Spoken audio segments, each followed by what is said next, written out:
Alright. And I'm gonna go ahead and put some seasoning on my fish. And I'm gonna let it just sit and marinate because I have my rice cooking. That takes 20 minutes. I have my corn heating up. So the last thing I'm gonna put on is I'm gonna put on my fish, which only takes about 5 minutes. Doesn't take long to cook fish, and there's only 5 pieces.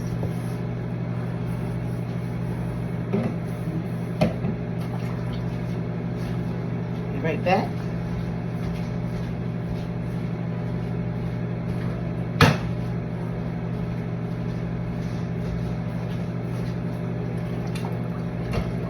So I wash dishes as I go.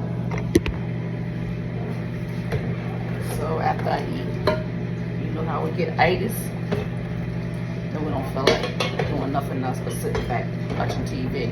And then we got sitting there with a bunch of dishes.